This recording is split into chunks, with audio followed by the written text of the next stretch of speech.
ఇప్పుడు గెలిచేది వచ్చేది ఓన్లీ కిషన్ రెడ్డి మాత్రం వస్తాడు. హ్మ్. అది కూడా భారీ మెజారిటీతో వస్తాడు. ఇంతకుముందు కాకుండా ఈసారి అత్యధికంగా ఓటు శాతం పెరిగిపోతుంది.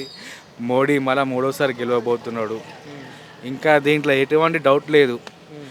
గెలిచేది మాత్రం కిషన్ రెడ్డి మాత్రమే. అంటే ఏ విధంగా చెప్పుకోవచ్చు అంటే డెవలప్‌మెంట్ ఎలా ఉంది? డెవలప్మెంట్ ఉంది కాబట్టే కదా మేము అంత ఖచ్చితంగా చెప్తున్నాము. డెవలప్మెంట్ లేనిది ఇవన్నీ మీరు ఎట్లా వచ్చినాయి మీకు? మోడీ చేసిన అభివృద్ధి మీకు తెలీదా? కిషన్ రెడ్డి గారు సికింద్రాబాద్కి ఎంత చేసిండు మీకు తెలీదా? అవన్నీ ఆ అభివృద్ధి అన్నట్టు ఆయనకి ఆటోమేటిక్ గెలిపించిన ఆడ గెలిచేసినట్టే. హ్మ్.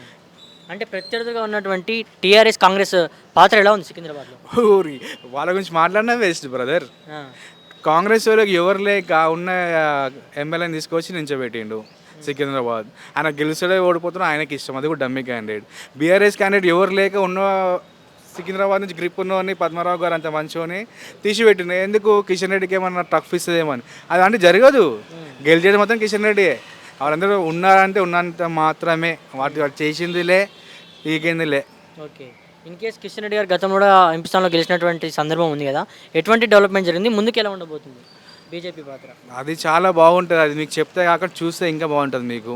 అబ్కి బార్ 400 బార్ మోడీ పక్కా. ఇది మాత్రం రాసిస్తా. గెలిచేది మాత్రం కిషన్ రెడ్డియే. జై బీజేపీ, భారత్ మాతకి జై.